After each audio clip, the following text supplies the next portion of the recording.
I recently heard the screenwriting trope, villains act, heroes react. While there are counterexamples, it does seem like the good guys are more likely to protect the status quo rather than try to change the world. Would you like to know more? Hello, Simone. It's wonderful to be joining you today from my supervillain lair. We're talking about villainy more generally today, but I like to be super. You are always super in my By the way, heart. people may be wondering why I don't have my ring today. I lose it all the time. And today's one of those instances. She jokes I'm like Sonic the Hedgehog. I bump into something and rings go flying everywhere. I think I have one tied to the car key. You do. So I haven't taken that one because it's hard to get off the car thing, but I'll that's use it for our exactly meeting why tonight. it's there. We're going to meet with Perfect. some like senator types. And so that's why we always have backups all over the place. I got to look like a traditional conservative male if they're going to fund our campaign. So we got to look normal. But actually, Simone's the one who we're hoping to run. Yeah, that's going to be interesting. But we'll see if people vote for villains, which I honestly think is how we're often framed in the media. But we read a great tweet recently about heroes and villains from a friend of ours that I thought was just brilliant. So she noted, I recently heard the screenwriting trope, villains act, heroes react, for the first time, and it destroyed me.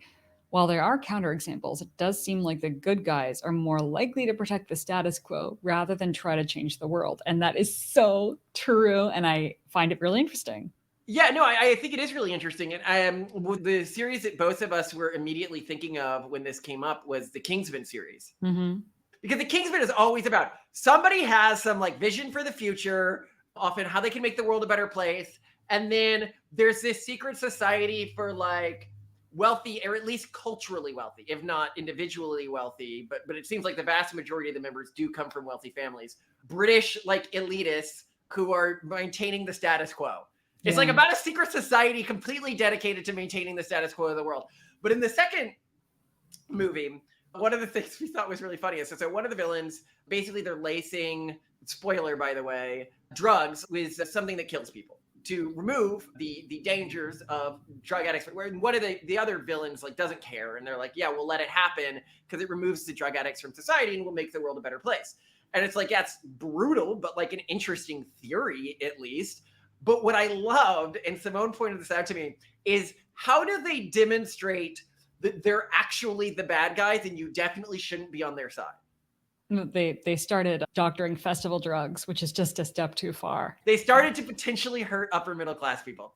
And the real scene when you're supposed to realize, oh, these guys are really the bad guys, is when it turned out the like well-paid office worker was using like Adderall or something as like a performance booster.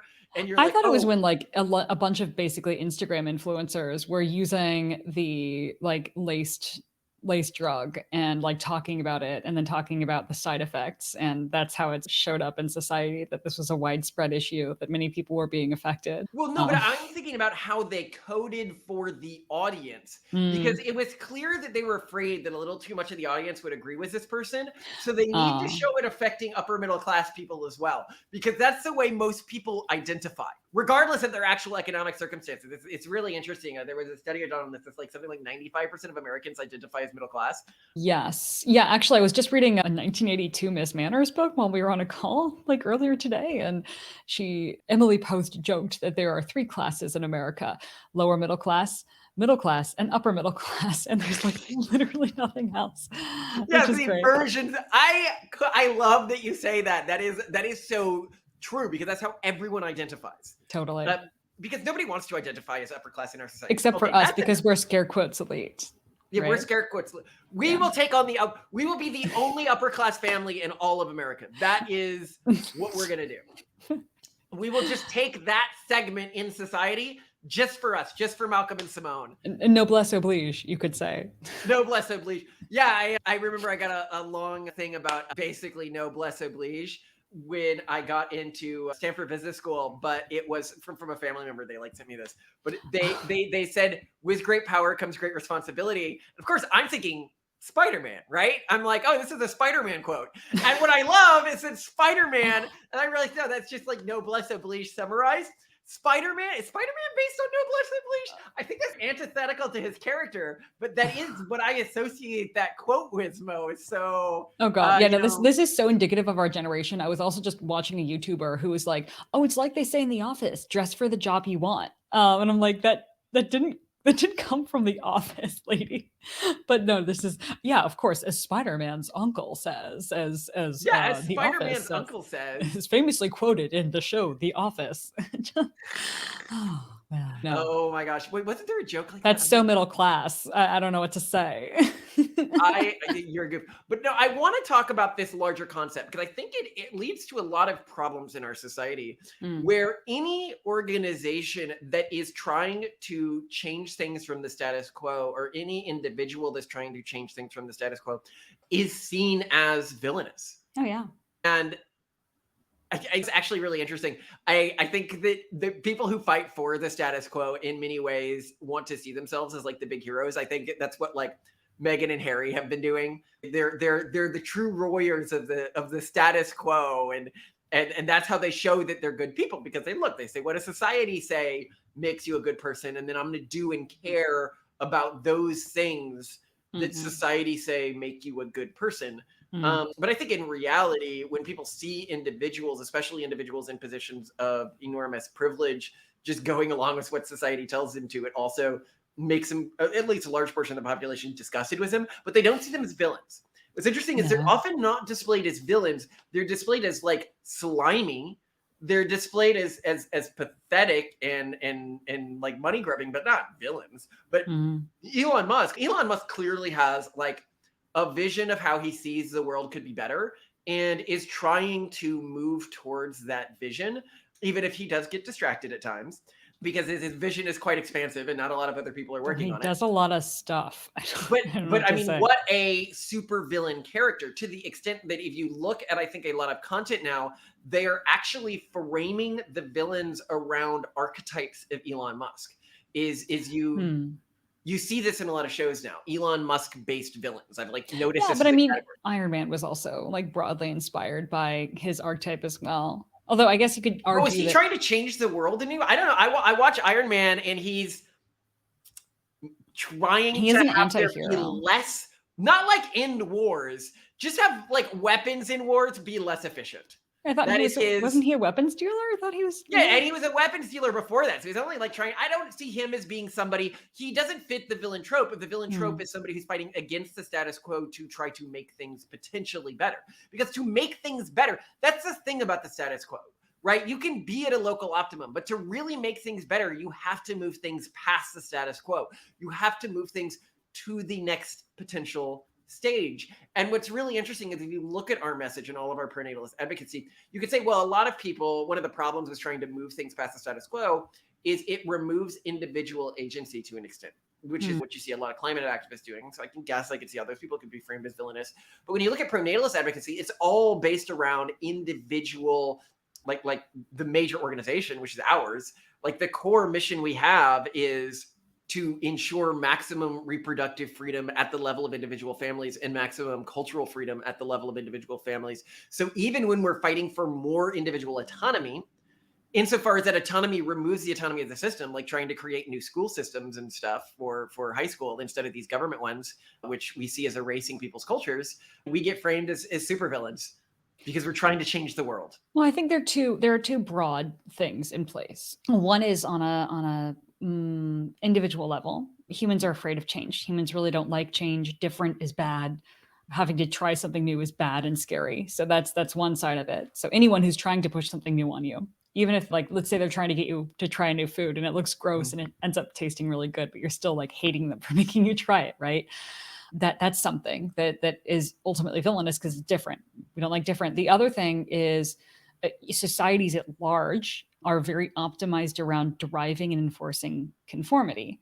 So anything that fails to conform, anything that is different or new, even if it's better, is going to be villainized because, of course, I think in the past, and like from an evolutionary standpoint, that which is extremely different is more likely to probably do something that is going to cause risk, harm, infection, also Well, you also have vulnerability. just the cultural evolution standpoint, Mm, which is to mhm, say the cultures that have survived are the ones that are the best at stamping out ideas and world perspectives that clash with their own.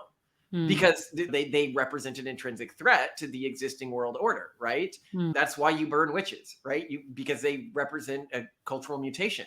And that's what we are seeing the dominant culture do today. So you are right. It definitely has that element to it. To the first point you made, though, that different is scary, I think even the idea, even making people aware that things will change, that society will change, that the world will change, is threatening and to an extent can make you a villain just airing that. So, one of the Mm, points that we make is if you look at humanity, what it means to be human will change, mm, whether it's through genetic technology or AI or human integration with electronics and stuff. And so, a lot of cultural groups, they're like, well, that is bad. Like, humans should stay exactly what humans are today, because if we deviate from that, then we're something else, and that is bad or monstrous or whatever, right? But the problem is then you really only have two potential futures. Either we do differentiate, and we will differentiate in the future. I think it's inevitable. Because mhm, even if one country or one region or one culture effectively prevents this type of experimentation and change, any region that does will just so significantly outcompete the ones that don't. Those cultural groups will become economically irrelevant due to the advantages the cultural groups that engage in genetic and technological change will have. But yeah. then the cultural groups that are against that stuff, they will need to be very dictatorial in how they impose that stuff. So whenever I see a Mm, show like what we were watching, Orville or something yesterday, and that the characters in it, like the human characters, that they think far in the future, thousands of years in the future, that humans would look still broadly like we think humans look today. That's just absurd. Like that could only happen if basically a fascist one world government takes power that systematically prevents any sort of human technological integration and any sort of genetic selection or genetic advancement. But even if you had that, it really wouldn't work. And the reason why you'd also then need to kill a lot of babies. So the reason you need to kill a lot of babies in that scenario is only a few generations ago, it was true that about 50% of human infants died when they were babies, right? Young deaths was really common. But this had a big impact on our genes. It took a lot of potentially negative things out of our genes. Now that most babies survive, what it means is the things that we're being selected against, cancers and the like, are going to begin to build up in the human genome at a really fast rate. So if you go 3 or 4 generations down the line, we are going to be, and nothing happens, we're going to be walking balls of cancer. Of course, there's 3 solutions to this. One is to genetically CRISPR out the parts of the gene that are causing these problems. Another is to pre-select embryos that aren't prone to these problems. So you're still having the babies die basically, but the babies are dying at the embryo stage instead of at the stage of a human child. Or you kill the children who are prone to this. You test them, which seems like the obviously immoral answer. But I don't know. I guess you could say that you could use some technology to edit the genes of adults, like use maybe a virus as like a vector. But that's mm, really hard to do. Whenever you're talking about like editing a person's genes for like cancer or something like that, the problem is our bodies are made up of billions, I want to say, of cells, billions of cells. And you need to edit the DNA of every one of those cells. That's really hard to do. And then I don't know, that to me also doesn't seem like a good answer with any sort of near future technology. yeah, not near future. Not near future technologies, but there might be other solutions to it. The broad point here being is that the only way that we end up with a future where humans 5, 10,000 years from now look broadly like humans do today is if you have a fascist state that is essentially preventing human genetics or human genetic toying or human integration with technology. But the Mm. other thing that always shocks me is when these shows think they're being like progressive by showing different ethnic groups. The only way that 10,000 years from now we would still have black people and white people is largely if racism survives in like a big way. Oh, like if yeah, if groups still like stay isolated and Well, don't you would need intermix. to have some sort of genetic isolation of the different ethnic groups for those groups to stay looking anything like we think of today as Black people, white people, Asian people. Yeah. So again, like when I see a show, which is so interesting, you see a show like Star Trek and they're trying to portray it as all really good. And in the back of my head, I'm thinking, oh, so this is like a super racist society with a fascist dictatorial government, which I suppose is why I see like Starship Troopers as such a brighter future, because at least it's an honest future. At least they admit it's a dictatorial fascist government that does honestly seem to be trying its best for people. Honesty, for sure.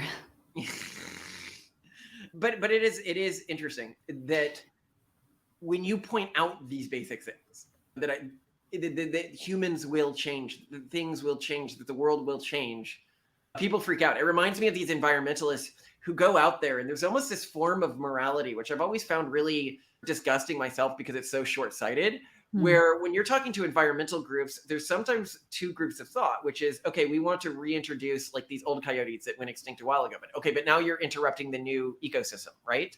Because things have evolved to fill that cultural niche. The animals have since evolved to deal with sort of the new environment that they're dealing with. But they believe that the state, and you see this in this, let's keep humans exactly the way they are now. Like keep humans exactly how they were when we first built our first cities. And they're like, and let's also keep the environment like exact. Well, not even our first cities, because they don't want to bring like mammoths back and stuff like that. They want to keep the world exactly. No, isn't there a company right now that's bringing back mammoth meat? I'm talking about this type of environmentalist. Yes, right. They want the world to be exactly where it was like 1900. Like that environment, those species need to stay static forever. No further evolution. Humans need to stay static like that forever.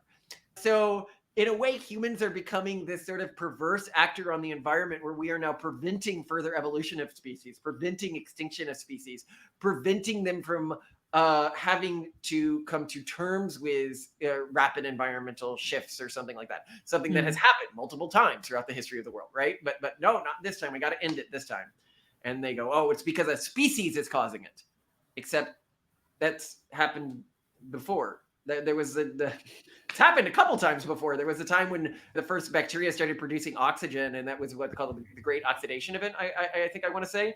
And they basically made themselves and almost everything like them extinct because they were producing oxygen as a waste product, and oxygen in oxidation is very caustic to any sort of cell or biology that hasn't evolved specifically to deal with oxygenated environments.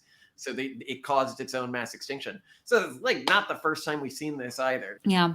Also discussed in the Twitter thread was an observation that often the villains are either like nouveau riche or not aristocratic, and that the heroes are aristocratic, which definitely shows up in Kingsman.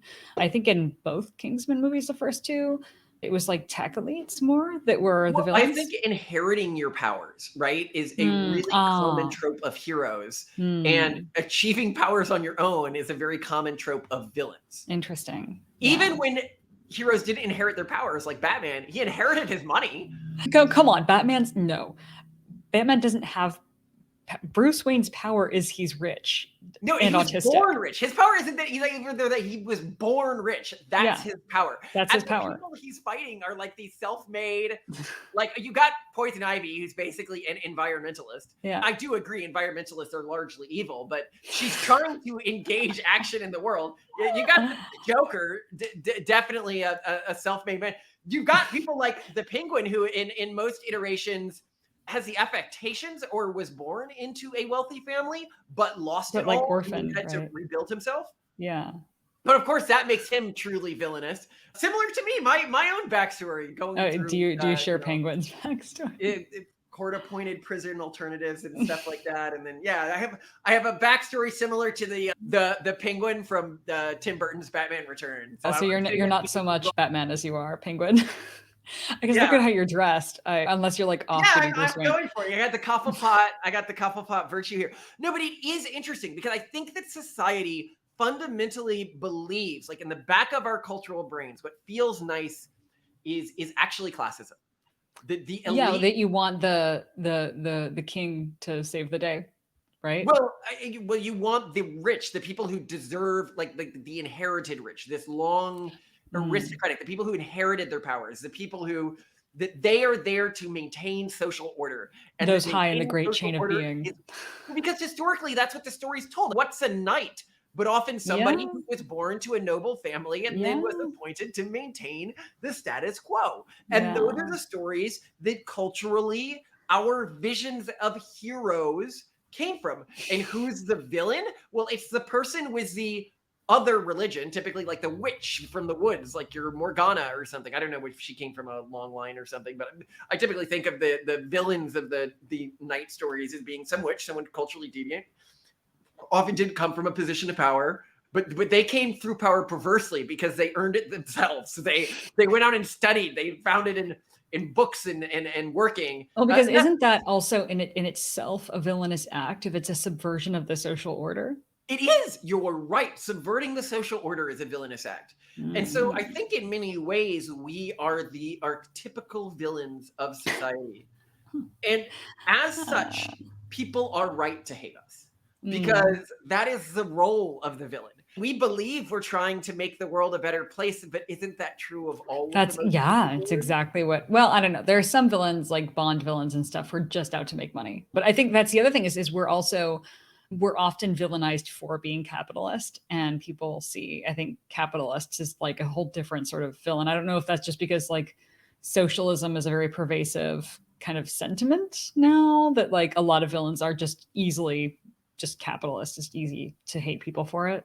No, I think it's that socialist. So when people believe in capitalism, I think it's typically because they've thought through it.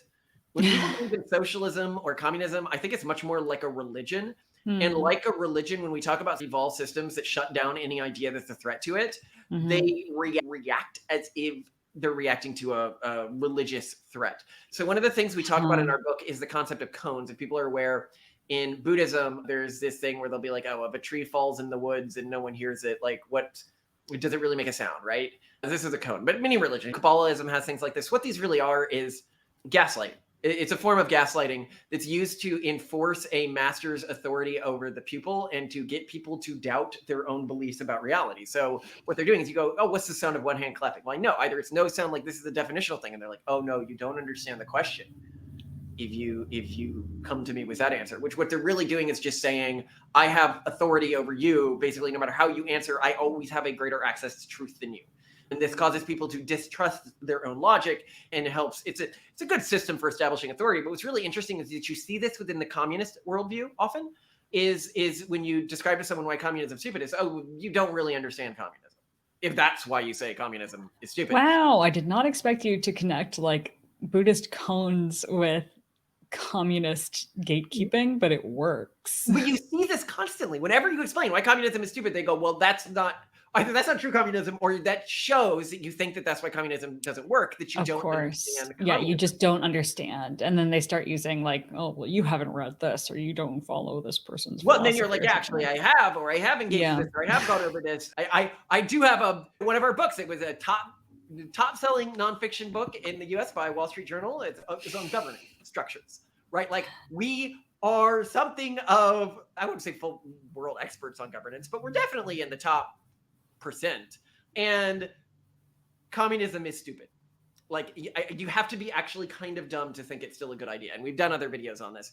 But the point being is the people who believe it now, they believe it for more religious reasons. So when they're attacking us, they're more reflexively trying to determine if we're part of their social group or not. And when they determine we're not part of their social group, they then just reflexively are like, I hate you because you're not a part of my social group. And that's what they're saying when they're saying, I hate you because you're capitalist. Whereas when capitalists are people with more nuance, we're not like pure capitalists either. I think the government definitely has a role in the economy. When people with a more nuanced understanding of economics attack us, they're attacking us often for issues that are more germane to the actual reasons that they specifically don't like us. Yeah. Like, I don't know, that we're not using all of our embryos or something. That, and we have punchable faces. But yeah. But that's a good reason to attack us. A supervillain needs a punchable face, and I think a punchable face just means you need to punch the face. I don't know what to tell you. I'll do this for like the picture. That'll be the Nice. YouTube picture for this one, right? Very good, very good. Well, can you do a supervillain face? What's your supervillain face?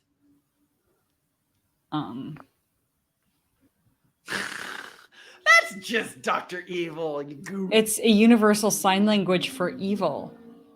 Hello. I don't know what to tell you. I think we are universal sign language for evil, and I like being a Oh, supervillain. I like being a supervillain. As a kid, I always identified with the villains over the heroes. I never saw the heroes and I was like, I want to be like that. I was like, because the villains, I could be like them. I could make my own suit. I could build my own science powers.